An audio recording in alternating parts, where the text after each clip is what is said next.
திலகம் சிவாஜினா ஒரு ஆள் தான். அவரும் ஓட்டே போட்டானுங்க திமுக காரனுங்க. ஆக இன்னைக்கு திராவிட முன்னேற்ற கழகத்தினுடைய சர்க்கார் கிடுகிடு என்று நடுங்கிக் கொண்டிருக்கிறது. முதல்ல எஸ்ஐஆர்னு வந்துச்சு.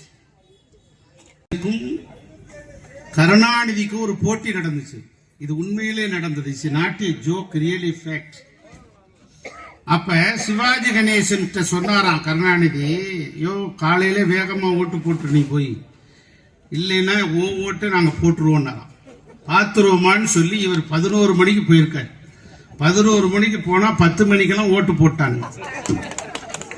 நடிகர் திலகம் சிவாஜினா ஒரு ஆள் தான். டி நகர் தொகுதியில போக்கு ரோட்ல இருக்கிறாரு. ஒரே ஒருத்தர் தானே சிவாஜி கணேசன். அவரும் ஓட்டே போட்டானுங்க திமுக காரனுங்க. அப்ப எவ்வளவு பெரிய கில்லாடி பாருங்க.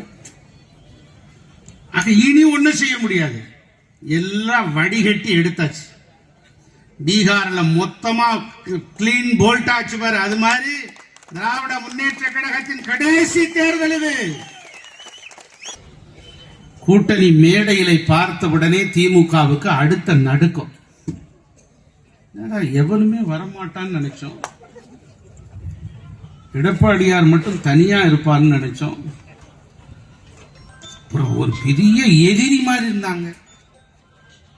டிடிவி தினகரன் அமமுக, அவரே எங்க பங்காளி சண்டை. ஆனால் புரட்சி தலைவி அம்மாவுடைய ஆட்சியை வரணும்னு சொல்லி விரும்பி வந்திருக்கிறார்.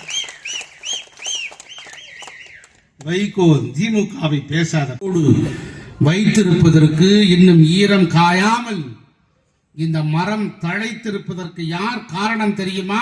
எங்கள் தலைவன் புரட்சி தலைவர் எம்ஜிஆர் காரணம்.